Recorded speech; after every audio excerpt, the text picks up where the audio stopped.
La cérémonie, c'est d'abord la messe, après ici, et après là-haut, à la salle là-haut. D'accord. On repart avec la voiture. Alors il y a quelqu'un là-haut pour le parcours. Et on peut voir la neige. Je pense un peu.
Madame le maire et le conseil municipal ont relevé 6 personnes qui ont été tuées en août 1944 sur la commune de Montviette et qui avaient été oubliées dans l'histoire de cette guerre de 39-45.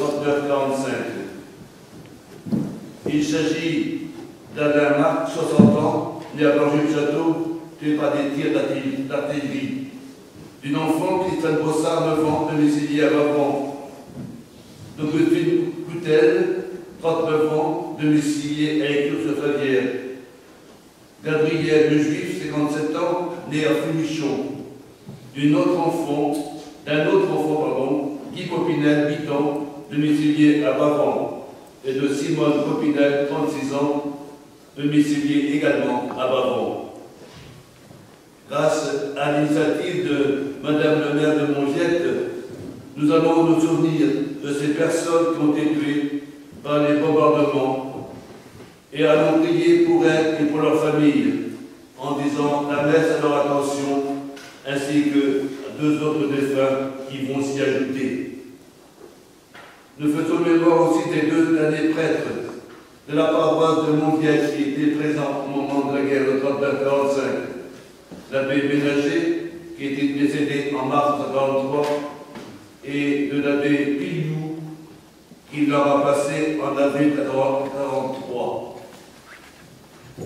Au nom de Madame le maire et de Monsieur et du conseil municipal, j'appelle bien sûr à joie le conseiller général, Monsieur Michel Bénard et son épouse,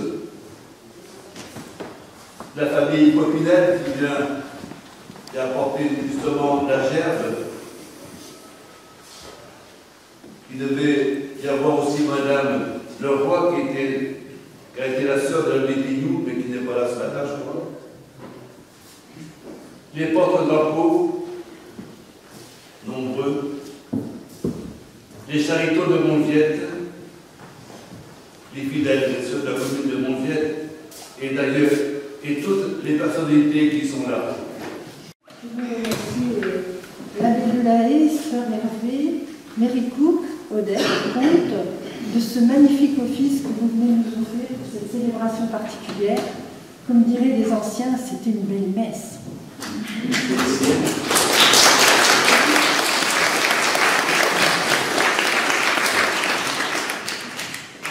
Voilà, donc la suite va se faire en 2 temps. Nous allons nous rendre avec les anciens combattants, les charitons, les porte-drapeaux de toutes les communes qui sont venues, une partie des familles des victimes civiles au monument pour dévoiler cette nouvelle plaque, donc, qui est en leur hommage. Et ensuite, parce qu'on ne pourrait pas rester trop longtemps autour du monument, ce serait trop fatigant, nous allons nous rendre à la salle communale où on va s'asseoir et on va écouter quelques témoignages. Voilà, si vous voulez. Monsieur Popinel, vous voulez venir ? Je sais pas.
Annoncer, vous allez décrocher ça.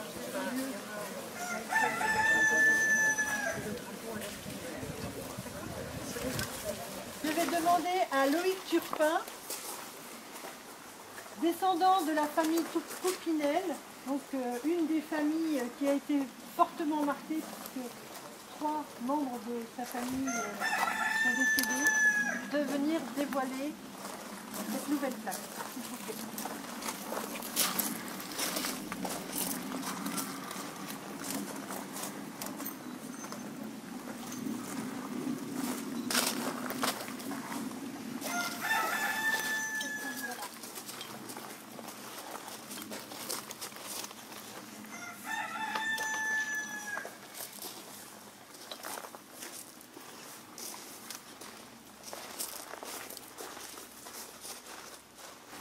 Je vais maintenant nommer chacune des victimes et je vais vous demander de leur rendre hommage à chaque appel de leur nom. Albert Marc, nord de la France. Christiane Bossard, Augustine Coutel, Gabriel Lejuif, Guy Poupinel, Simone Poupinel, pour la France, et Rémi Juin, pour la France. Je demande une minute de silence à la mémoire des victimes tombées lors de la libération.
Il est rare que notre salle soit aussi remplie.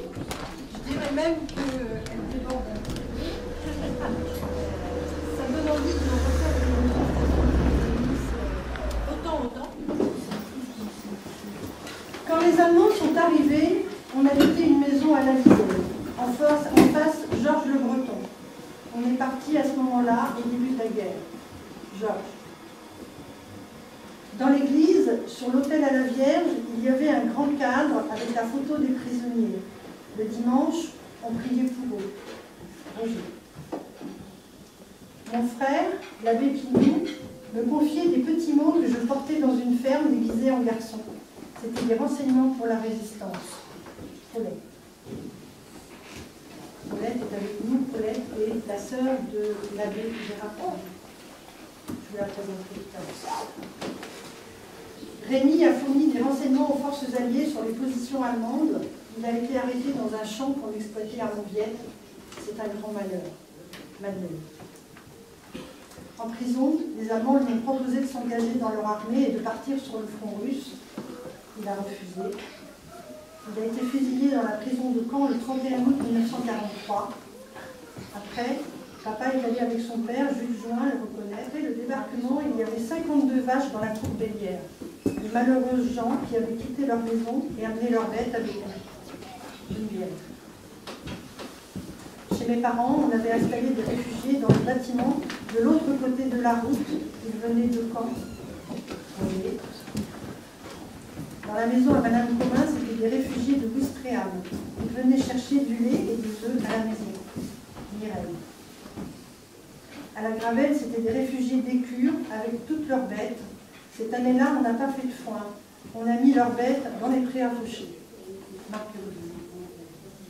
On était obligés de traire les vaches par terre. C'était désolant. Fernand. Le 15 août, on faisait du foin chez Blain. Les avions se sont mitraillés au-dessus. On a tout laissé tomber. Mireille. Dans la cour de la maison, un char tigre a manœuvré. On aurait cru qu'il allait rentrer dans la maison. Il a abîmé tout. Pommier, poirier. Yves. Armand n'a jamais voulu aller à l'abri. Et quand l'obus est tombé sur la maison, il était dedans, il s'en est tiré. Louise.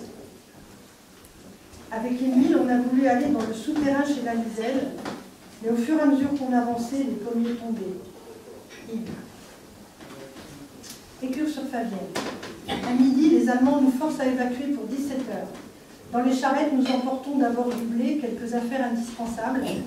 Nous sommes partis direction Saint-Pierre-sur-Dive, mais nous avons voulu partir avec tous nos bestiaux. Et il fallait trouver un herbage pour les nourrir.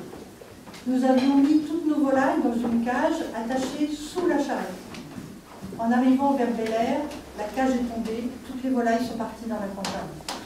Nous avons traversé Saint-Pierre-sur-Dive avec les bêtes. Nous sommes arrivés à Yéville chez M. Monrière.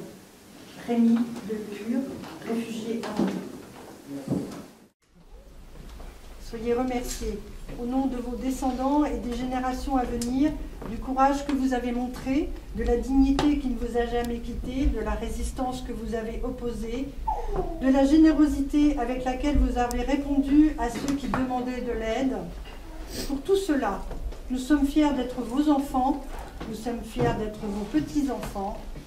Je suis fière d'être votre mère. Je suis heureuse d'occuper cette fonction, la paix revenue. Fasse que cette paix soit durable. Bonjour à tous. Merci Madame le maire de votre invitation pour différentes façons aussi, parce qu'aujourd'hui c'est quand même, on s'aperçoit, et les témoignages en sont l'exemple. Je crois que Monviette a contribué, a perdu aussi beaucoup de personnes et a subi beaucoup. Alors forcément, Monviette, comme dit Christiane, mon épouse qui avait que 6 mois ne peut pas témoigner, mais réellement on en a entendu beaucoup, de la belle-mère aussi qui habitait à Monviette.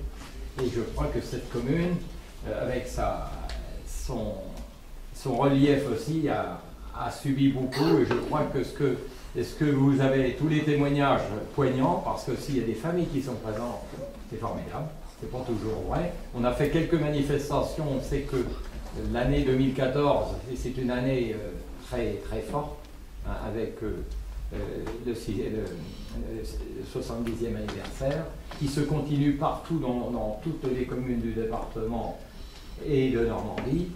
C'est un moment très important, je crois que pour nos jeunes, pour l'histoire aussi, pour les collégiens, pour les lycéens, pour toutes les populations, qu'on remette ça en œuvre. Je crois que c'est très bien pour le devoir de mémoire, qui est important. Je crois que là aussi, j'en profite aussi pour remercier les anciens combattants. Les anciens combattants qu'on a vus partout sont toujours dévoués, toujours très nombreux, les porte-drapeaux aussi.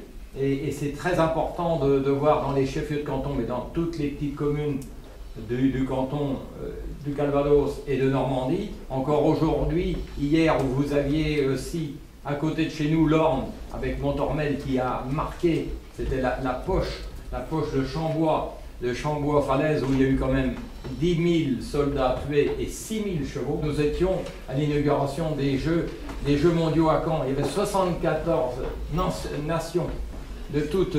Alors vous voyez que dans le monde, nous avons encore des guerres. L'Europe nous a épargné de ça, puisque maintenant on s'entend, tant mieux. Et on respecte, c'est ce que disait Christiane. On pense aussi aux 5 Allemands qui ont été tués ici, et puis les 6 civils, plus Rémi Juin. Vous voyez qu'il y a des communes qui n'ont pas eu de la chance comme nous surtout. L'exemple, on a reçu les gens de la campagne qui sont venus, mais on a eu des blessés, mais on n'a pas eu de décès. Il y a des communes comme Monviette, comme Vaudoge dans le canton, il y a eu Saint-Pierre aussi, mais il y a eu des communes qui ont pu.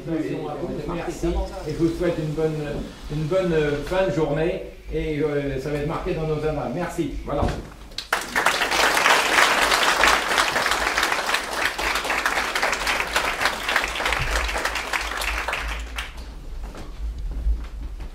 C'est le mot de la fin. Je veux juste, pour ceux qui ne la connaissent pas, Paulette, est-ce que vous voulez bien vous lever? Juste vous lever. Voilà, qu'on vous voit. Donc Paulette Leroy est la sœur de l'abbé Piliou, qui était le prêtre qui a officié pendant toute la fin de la guerre, puisque l'abbé Ménager meurt en mars 1943 et votre frère arrive ici au presbytère en avril 1942.